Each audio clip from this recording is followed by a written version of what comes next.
Good morning, everyone.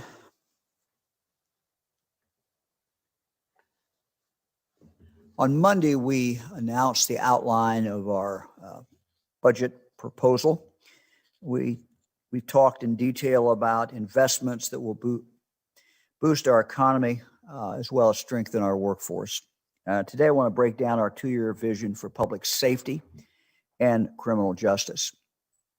This is my time as a county prosecuting attorney in Greene County in the 1970s, protecting Ohio's families, preventing crime, holding criminals accountable has been one of my top priorities.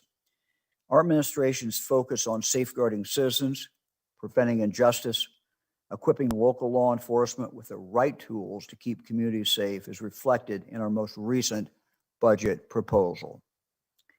The truth is, crime can destroy lives, make our communities simply unlivable, shatter all our dreams for the future. Every child deserves a safe neighborhood to grow up in. And so much of what we have proposed in our budget, so much of the good things that we want to do, so much of people's quality of life is really dependent on the absence of crime. Ohio is a local government state.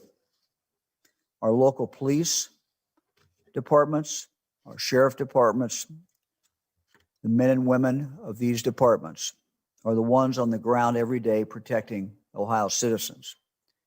That's why our budget proposal is focused on assisting local law enforcement in their work to catch criminals, prevent crime, and to save lives. The focus of this proposal is on local law enforcement and giving tools that they need to do this. So first, we want to continue the work of several critical programs that we launched in the last biennium with the help and assistance and support of the General Assembly. Let me start off. Our proposed budget includes continued funding for our Recovery Ohio Law Enforcement Fund Grant Program, which helps local drug task forces not only to investigate drug cases, but also to promote recovery. The funding goes towards helping local authorities increase substance use and mental health awareness, implement prevention education in schools, and connect those who need help to the treatment that they truly need. For example, it assists the QRT programs, the quick response teams, or DART, or rapid response teams that law enforcement has started up over the last few years to help people who need to recover, connect them with people in the mental health community and the drug addiction community so they can get the help that they need. We also, second, propose continued funding for Ohio's major drug interdiction task forces, which operate through Dave Yost, Ohio Attorney General's Organized Crime Investigations Commission. I first launched several of these specialized drug task forces when I served as Attorney General. These elite investigative teams focus on disrupting transnational drug trafficking cartels. They are going directly at these drug cartels operated from other countries. Budget funding in the past has helped to expand these task forces under Attorney General Dave Yost, and we have provided additional money to do that in this biennium. Third, funding will also continue for our extradition reimbursement grant program. Again, an effort to help local law enforcement. We began putting focus on improving warrant entry shortly after I took office. And since then, I'm happy to say the number of Ohio warrants in the National Warrant Database has gone up more than 1,000%. The extradition reimbursement grant program helps local law enforcement pay for the cost of returning wanted violent criminals picked up on these warrants in other states. We do not want a situation where a smaller department or mid-sized department simply does not have the funds to go after and extradite that dangerous individual. These people need to be locked up. We can't let them go. Our new budget proposal includes several new and expanded programs as well that are critical for public safety and for public trust. I want to talk about these now. Let me start with the issue of body cameras. I support the use of body cameras for a number of reasons. They encourage transparency and can help ensure accountability. The public has more confidence and trust in the criminal justice system when officers are wearing them. And by and large, law enforcement also supports their use. But the problem is cost, and the cost is what has slowed this increase in body cameras down dramatically. Now, mapped out here, you can see the 183 agencies in the state of Ohio that have body cameras and meet the state's minimum body camera policy standards.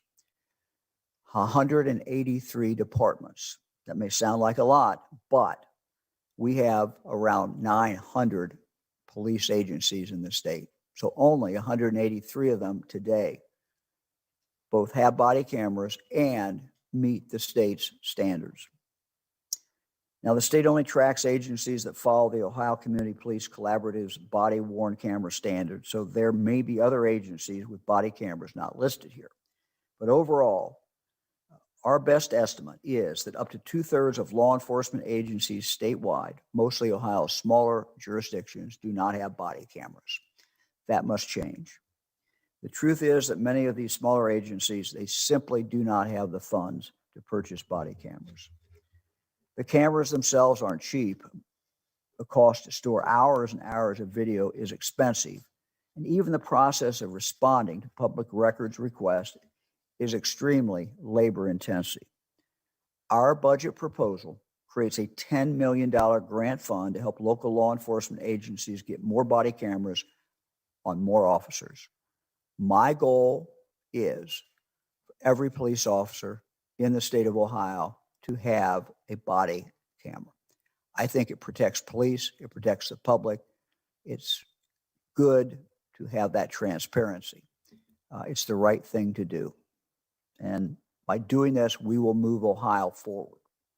We will move Ohio forward in this area. Grant priority will go to agencies without body camera programs, but agencies that already have these cameras can apply also. The use of this money will be flexible. It could help maintain or improve agencies' existing body camera systems. It could be used to pay for video storage capacity, or it could even go to hiring someone to fulfill public records requests. Now let me turn to another area of reform. Our budget proposal would also invest in community police relations by helping local law enforcement agencies recruit the best officers for the job. I created Ohio's Law Enforcement Recruitment Office in June to not only help agencies hire more women and more minorities, but also to assist with policies and practices to help screen out candidates not suited for this very demanding profession. The budget I am proposing would invest $1 million over the biennium in law enforcement recruitment grants for local law enforcement agencies. These funds would further enhance our work to attract those who are best suited for a law enforcement career and to recruit and retain diverse officers who reflect the communities that they serve. This funding would also go towards innovative projects such as Law Enforcement Academy scholarship programs and mentoring programs within our schools to encourage our young people to become interested in law enforcement.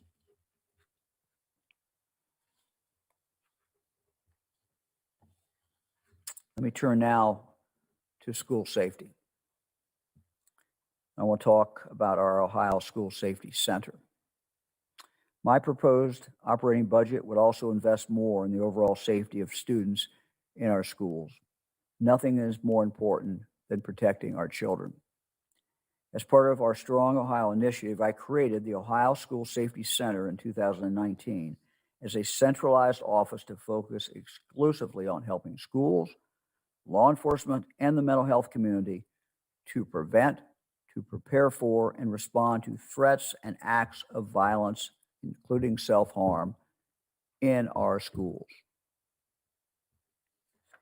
In 2020, the Ohio School Safety Center's K through 12 threat scanning program identified more than 8 million public social media posts related to Ohio schools.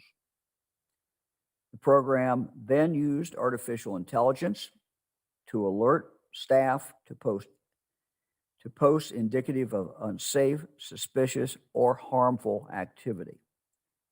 The scans resulted in approximately 1,100 alerts that were then researched and analyzed by our team.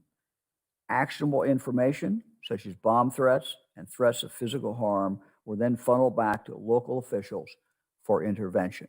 So we notify schools, we notify local law enforcement. Again, trying to do something to fill a gap, something that is many times not being done. Let me now talk about the School Safety Center tip line. The School Safety Center has also increased enrollment in the state's free, anonymous, Safer Ohio School Safety tip line, with nearly 3,000 school buildings now enrolled in the tip line program. Even during the pandemic, when many schools shifted to distance learning, this tip line fielded calls about student mental health concerns and ultimately helped connect them with critical resources. Let me talk about, again, the emergency management plans.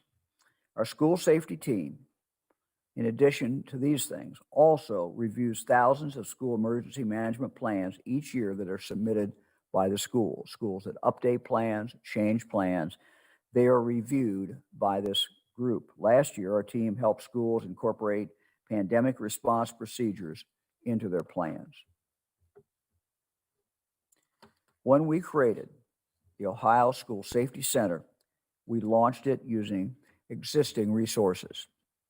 As it operates right now, we're only scratching at the surface of all that this office could do to protect our children in schools. With an investment of nearly $5 million over the biennium, we'll be able to provide more individualized support to Ohio's K through 12 schools, to our colleges, to our universities, and to first responders. It would be our plan to invest in placing more school safety liaisons across the state to give schools localized, immediate support. And we'd expand on the training, the research, and the intelligence gathering services that the center provides. This funding would also help us manage new schools that sign up for the Safer Ohio School tip line. In December, I signed House Bill 123, sponsored by Representative Gail Manning and former Representative Glenn Holmes. And what that bill did was it mandated that schools register with an anonymous reporting program. As a result, we're hopeful that we will soon be seeing an influx of registrations for the Ohio School Safety Center's free tip line service. This is a service that we provide free to schools. As a reminder, this is a free service for local schools. The tip line number is 844-723-3764.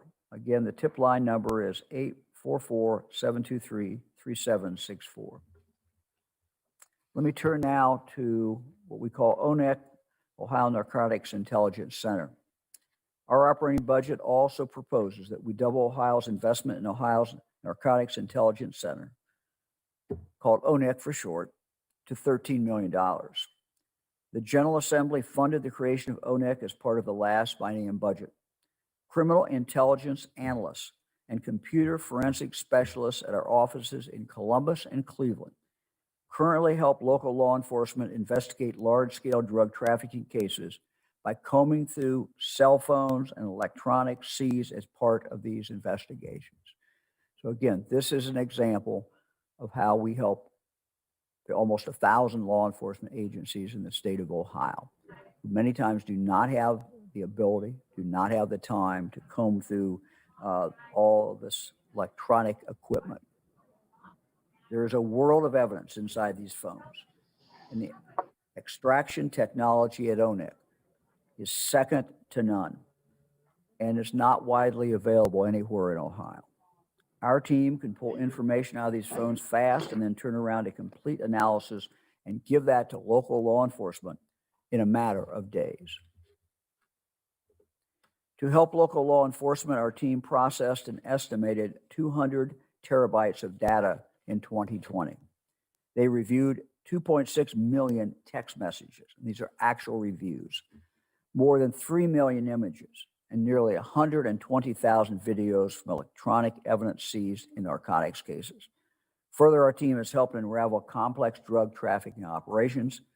They've traced overdose deaths back to the source of the drugs, and they've been described as a game changer in the world of drug trafficking investigations. Our proposal will create 2 new ONEC divisions in Toledo and in Cincinnati. Adding these offices and additional manpower will give ONEC the capacity to field more cases, give more law enforcement agencies the assistance that they need. Our budget proposal will also allow ONEC analysts to give added attention to tracking down those responsible for furnishing drugs that cause fatal overdoses. This is something that law enforcement, this is something that prosecutors urgently need.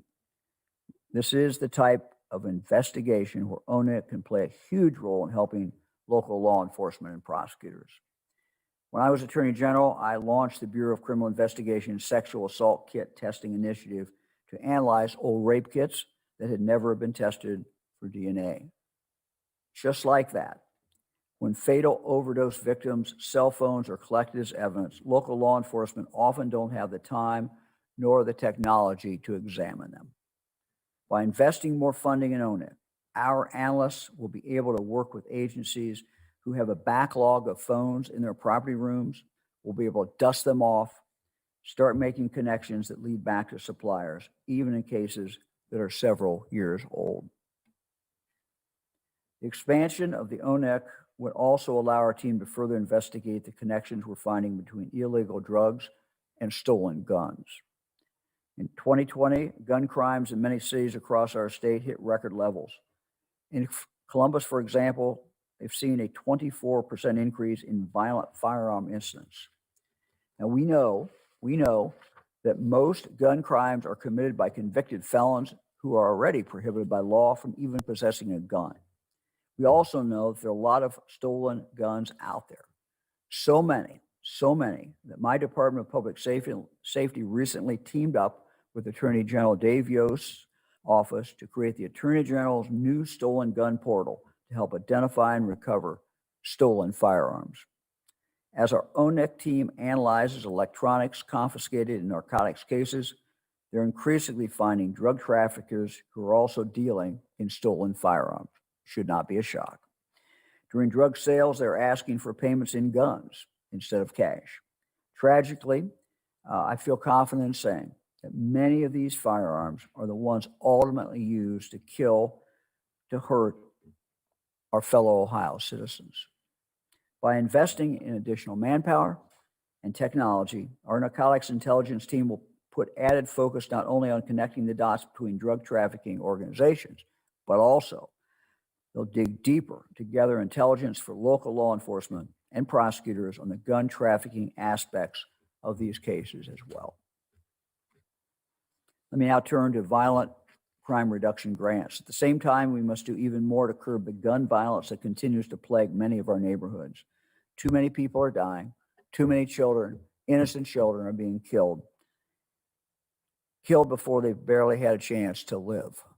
And I've shared this with all of you many times on my press conferences as we looked at stories that just appear in the paper of gun violence, gunning down a 5-year-old or 10-year-old child. Our budget includes a proposal to offer violent crime reduction grants to local law enforcement agencies across the state. This funding could be put towards various initiatives, such as investing in technology that detects gunshots or developing community initiatives to reduce violence. But our primary goal in regard to these funds will be to use this funding to help develop crime gun intelligence centers in Ohio. Crime gun intelligence centers in Ohio. These centers are intelligence hubs for gun crime investigations. These centers put key law enforcement authorities from different jurisdictions all under one roof. street officers, detectives, forensic scientists, others, with the purpose of collecting and analyzing and sharing intelligence on crimes involving firearms. They have direct access to ballistic technology to help identify links between shootings and to disrupt the cycle of violence. We know that already several agencies in Ohio, police departments, are already working with federal, state, local partners to develop crime gun intelligence centers. But there are limitations to what they can afford to do. The operating budget that I proposed would allocate $8 million over the biennium to support these intelligence centers and other violence reduction projects. Let me turn to our pardon project, which I talked about before. I want to acknowledge that there are people out there who were convicted of felony crimes at one point in their lives, but that was years ago. And in the meantime, after they pay their debt to society, they've become great Ohio citizens, volunteering, working, supporting families. We believe that there are thousands of people across Ohio who fit this description. And that's why we created our Expedited Pardon Project, to help reach these individuals. My proposed budget puts $1 million into this program over the biennium to help us reach more people who have lived upstanding lives post-conviction. Let me give just a couple of real examples of people that I pardoned without using any names. There's a woman who turned her life around after a series of drug convictions. She's gone on to get her BA in social work. She's become a certified peer recovery supporter and is living a good life, a productive life. Another example, two women, different cases, both convicted of food stamp trafficking in the 1980s, as they worked to support their younger siblings.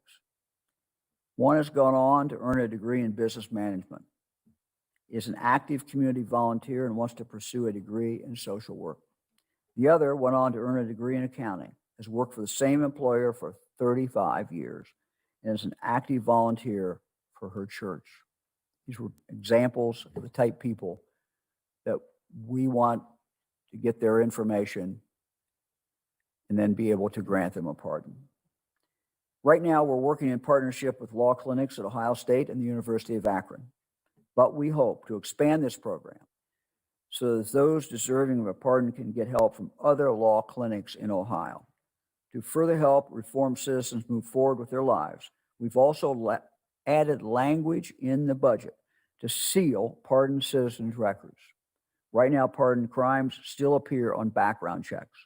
But for those who've received a pardon, we believe that sealing the record is also very appropriate, so that they can get the benefit of receiving that pardon, and so that pardoned crimes do not continue to haunt good people for their entire lives. Again, our overall mission with these criminal justice initiatives that I proposed in our budget is to help local law enforcement, to give them the tools they need to help to keep our citizens safe. We're a local government state. We're a local law enforcement state. And I also want to say that we've had with many of these programs, we have a very strong and good and productive working relationship with the Attorney General, Dave Yost, and his team. We work with his team every day. This is a great partnership. At this point, I'll now open it up for any questions. Governor, first question today is from Farnoosh Amiri at the Associated Press. Hi, Governor. You mentioned earlier that the issue with transparency in policing in Ohio is that, as you mentioned, hundreds of police departments and agencies do not have the funding for body cameras. But here in Columbus, the Columbus Police Department outfits every officer with body-worn cameras, and yet the officer who fatally shot Andre Hill in December did not turn his camera on. How will more cameras help if officers don't use them properly when they are needed the most? Well, I can't comment about that case because I don't know anything about it. I'm not going to comment. But we not only want them to have body cameras, we want them to follow the state accepted protocol and what has been developed over years. And I referenced that in my remarks, that there is a protocol. The protocol includes when you turn a body camera on. It includes how you use that. So if that protocol is followed, not only will people have body cameras, but they will be turned on at the right and appropriate time. Again, I have no knowledge of the Columbus case, but that is not just a question that we need to get people body cameras, but the departments, each department needs to adopt the statewide standards that have been set up. Next question is from David Winter at WKRC in Cincinnati. Morning. Good morning, Governor. Thanks for taking the questions. A couple of questions, actually. First, you had, following the mass shooting in Dayton, you had proposed several gun control measures, including trying to keep guns out of the hands of mentally ill people, increasing background checks. I noticed that you're basically devoid of any proposals in reference to gun control in this particular list of measures. Why is that? And what happened to those proposals that you proposed in reference to gun control back in, I think it was 2019? Yeah. First of all, I would take a little quarrel with the term gun control. We're trying to control criminals. Just a little difference there that I think is significant. Our goal is to control criminals, keep guns out of the hands of criminals, particularly criminals who are repeat violent offenders. So that's our goal. Kim Murnix is on here. Language to do this is going to be included in the budget. Kim, do you have any comments on timing on that? Good morning, Governor. We expect the budget bills to be introduced within about the next 10 to 14 days. So at that point in time, the language will be available for review. Yeah, you'll see language in there coming up. Next question is from Laura Bischoff at the Dayton Daily News. Hi, Governor. So how far can $10 million go for body camera purchases and storage, et cetera? It sounds like there's at least 700 agencies that don't have any body cameras. So is that enough? And also, must the departments adopt the state standards as a condition of getting the grant money? Yeah, I don't think we've worked that out, but the idea will be that they do need to adopt that. I don't think we've specified that yet, but that's what we want. Laura, if this is not enough money when we get into it, we'll need to get additional funds. But I know that we have also on the line Ben Suver, Director of Law Enforcement Initiatives, Department of Public Safety, and Carlton Moore, Executive Director, Ohio Office of Criminal Justice Services, and Tom Stickrath. So I don't know if any of them had any comments about how we came up with the $10 million figure, but the goal is to provide, help to every law enforcement agency in the state. Ben? Governor, I would just add, Governor, that we know that the average size of the police department in Ohio is usually less than 20 and could be much lower than that. And we know that many of the folks that do not have this technology are the smaller agencies. So we do think that the $10 million over 2 years would cover the vast majority of those folks if they did apply. We do understand that the larger agencies, those budgets require a lot more additional funds, but we do know that out of those 183, the vast majority of the large agencies do have body cameras. Yeah, I don't think, our proposal is not necessarily to totally take over all the costs of body cameras for every department in the state. But candidly, some of them are going to have to share part of this burden. But many departments have already done this and are moving forward. So they would still be able to get some additional help.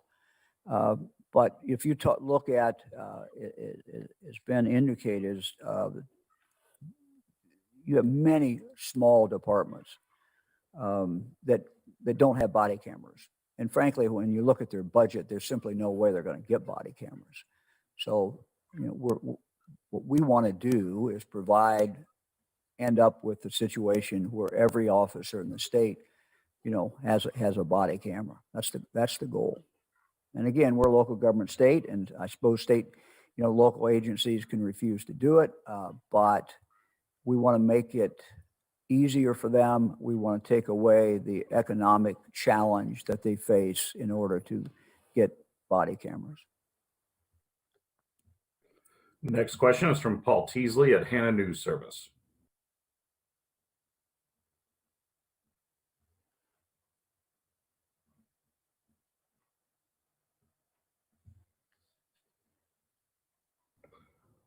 We'll go back to Paul. Next question is from Andrew Tobias at cleveland.com.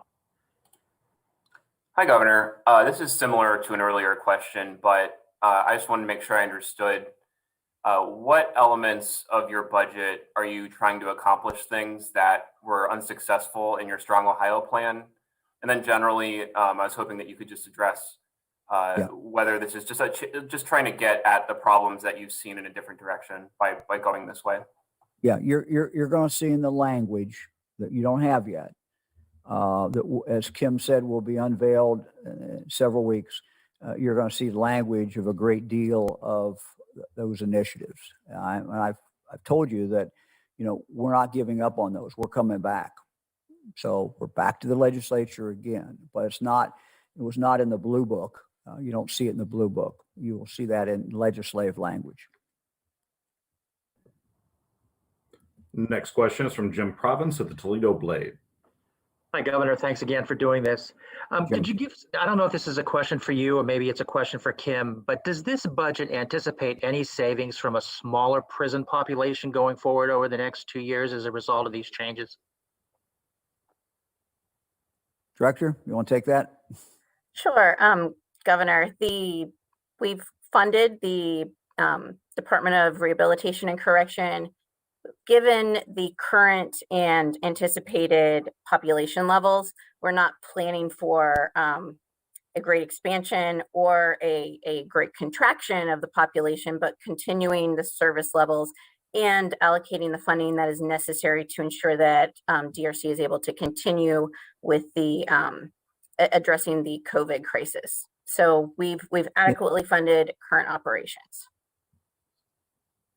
But the population is down. I don't have the figure right here in front of me. I assume that you do not either, Director, but the population is down. We will go back to Paul Teasley at Hannah News Service. Yes, Governor, can you hear me? Yes, sir. Hi, Paul. Wonderful. I thought I was being unmuted remotely, so sorry about that. I hope that you and your family are well. As you know, the body camera standard is one of 10 standards administered by OCJS. And as we know, the standards are the way that, I guess, fundamentally that departments are held accountable, and yet certification is only for use of force, deadly force, and recruitment, hiring and recruitment. What is your plan for bringing the other 8 standards, which include bias, holding officers accountable and so forth? When are they going to become part of certification? Yeah, we're going to continue to add those, those are aspirational goals that we have. So those are all important. I don't know, Carlton, if you have anything to add to that. Executive Director, Ohio Office of Criminal Justice Services, Carlton Moore. Carlton. Sure. Thank you, Governor. Thanks, we continue to work with local law enforcement agencies to stress the importance of adopting the additional standards. While the additional standards are not required in order to be certified, we do certify agencies in those additional standards. So we'll continue to work with them. I think certainly the body-worn camera program will encourage other agencies to adopt our standards, but we'll keep working, Paul. Next question is from Dan DeRose at WOIO in Cleveland. Good afternoon, or good morning, Governor. I'm used to Morning. the afternoon news conferences. Cleveland had 177 homicides this past year. That's the most in 38 years. Wondering what specifically in this initiative is going to stop crime from happening beforehand? And are we seeing any kind of tie to the pandemic to the increase in homicides? Is it people out of work, financial problems? Well, I think criminologists and sociologists probably are better able to answer that last question as far as the connection. But we do know that we're seeing certainly problems in our cities. And I would ask Ben Suver, Director of Law Enforcement Initiatives, maybe to go over some of the things that are in this budget that directly impact or could impact, we believe will impact that question, because the violent crime we're seeing in our cities, gun-related crime, there's a lot in this bill. There's a lot in this proposal to really help that situation. Director? Yes, thank you, Governor. To our work in Cleveland, we're working directly with both Cleveland PD, Cuyahoga County, East Cleveland, and the prosecutor's office through Cuyahoga County directly on these issues. So these additional grant money for the violent crimes reduction, we know that through our conversations with Cuyahoga County Prosecutor's Office and their task force with Cleveland PD and other agencies, that they will be applying for that. We know that they have needs to meet the Crime Gun Intelligence Center, but we also know that they're working in preventative measures. We're also supporting that area of the state through our Cleveland office of ONIC, and many times we're working with them on gang cases involving narcotics. So I know that they're reactionary at times, but they're also doing preventative work in Cleveland. So Ben, why don't you, if you could explain to everyone, I'm not sure I did a great job about the Crime Gun Intelligence Centers, because this is kind of a new concept, and I don't think people are generally very familiar with it. Absolutely, Governor. So the Crime Gun Intelligence Center is kind of a genesis of the federal system and the ATF. We know that Indianapolis has a program currently, and we know that Columbus, Cleveland, and Cincinnati are all working towards a similar program. And it's basically just accessing and better utilizing those federal systems that can benefit both forensically, looking at the gun casings that are found in crime scenes, as well as is tracing guns back to victims of crime where they've had their guns stolen, or other offenders that should not possess them.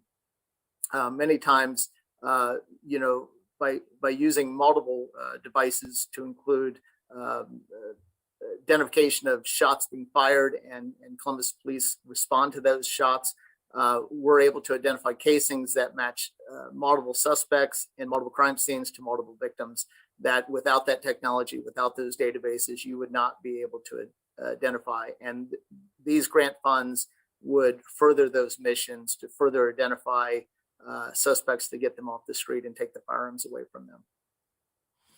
So just in summary of this whole budget proposal, most everything can be broken down to one or two categories. One is grant money for local law enforcement, where they have flexibility in how that's spent, although we target the area that money goes.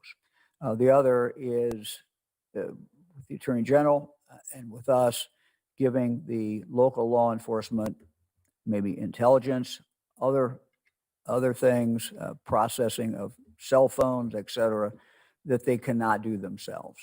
So one is a support, the other is a grant. Both of these, I think, recognize the uniqueness of Ohio as really a local law enforcement state, no state police. We have local law enforcement, and giving them the help that they need. Next question is from Dustin Ensinger at Gongor News Service. Hi, Governor. On the other side of the criminal justice system, the public defender's office has warned of a constitutional crisis in some counties when it comes to indigent defense because of reimbursement rates as little as $35 an hour, and some counties using the increase in your last budget as supplemental general income. This budget calls for $250 million over the biennium. Is that enough financially to address the issue? And is there a mechanism to ensure that money is spent on indigent defense? I'm going to let the director answer that one on the money side. Sure. Good morning. You're correct. The budget does include funding through the public defender's office for $125 million per fiscal year for indigent defense county reimbursement. And that is a reimbursement process managed through the public defender's office. So it is for expenses for defending indigent offenders. However, I would note that our estimates are that would cover about 95% of the cost. So it would significantly increase the amount of the bill being picked up by the state. And we think that is important so that the services are provided adequately. It does not create any kind of statewide fee schedule or anything like that. Those are local decisions. And this is a very high priority. I know with county commissioners and others that the state pick up a significant part of that. So we think this is a major investment in one way that frankly we can be of direct help to the counties. Next question is from Jim Oddie at WHIO in Dayton. Hey, Governor, hi. I want to go back to the question, great question from Andrew Tobias just a minute ago. Getting back to the Strong Ohio portion of this budget that'll be coming later with details, what really stands out for you? I want to have you outline just something that sticks out. And I ask this because the fear is on the part of many people in the Miami Valley that the goals that were set up in Strong Ohio are somehow going to be lost along the way after the legislature did not take action last time around. What's your commitment here? Well, the budget that I have introduced really supports Strong Ohio in many ways. A focus on gun crimes, for example. Language that we will be sending up will put into law many of the proposals that we have made. Certainly one of the ones that's very, very important is violent criminals who continue to use guns, continue to be found in possession of guns. This is something that local police, local chiefs have asked us to do, and that will be contained. It is contained in this budget. So we're not giving up on the pledge I made to people in the Miami Valley. We're going to continue to fight. We're going to continue to do everything we can to support local law enforcement. We're going to do everything that we can to carry out the commitment I made to the people of the Miami Valley in regard to initiatives that will save lives. Next question is from Susan Tebben at the Ohio Capitol Journal. Hi, Governor. Thanks for holding this. In the last General Assembly, they attempted to codify language allowing school districts to create firearms policies within schools. Since your budget mentions school safety within the criminal justice budget, you support allowing these policies, which can include allowing teachers and personnel to carry weapons in schools. And is there anything in the budget that touches on the in-school security part of school safety? Thanks. Well, there's a lot about in-school security, and we're really beefing that up, something that we started last year. And the idea is that we are, searching the internet constantly to find any references to any schools in Ohio. Sometimes it could be a kid who's, maybe is suicidal, could be a kid who's some way harming themselves, maybe some post that would give you some indication that someone might do something at that school or against that school. So yes, very, very much focused on keeping our kids safe in school. Now, as far as the question of arming our teachers, that is not actually addressed in this budget proposal. I suspect this is something the legislature will look at.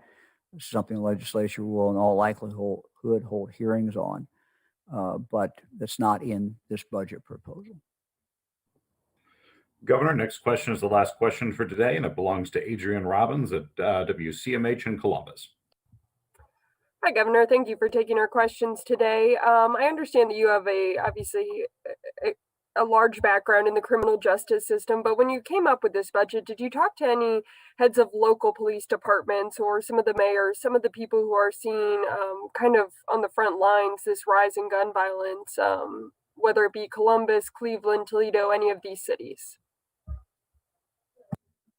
Well, I can tell you, first of all, that for years, chiefs of police, particularly in our major cities and in our middle-sized cities, have talked about violent offenders who are wreaking havoc on their community, who have been convicted previously of violent crimes, and who have guns. And Ohio law is just not strong enough in that area.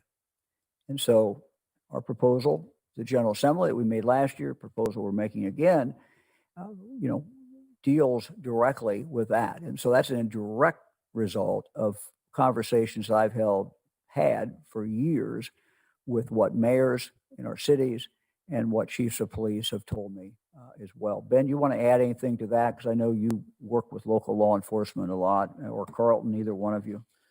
Governor, per your request, our main mission with our initiatives with anything is to talk to the locals and find out what their needs are.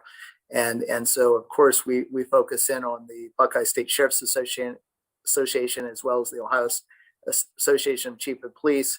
But we're also talking to folks with the Mayor's Alliance, and that represents 30 plus major cities in the state. And time again, these issues have come up with violence reductions, with body-worn camera funding support, with drug trafficking cases. And so our mission is to listen to the locals, and this budget proposal echoes that sentiment. Thank you very much.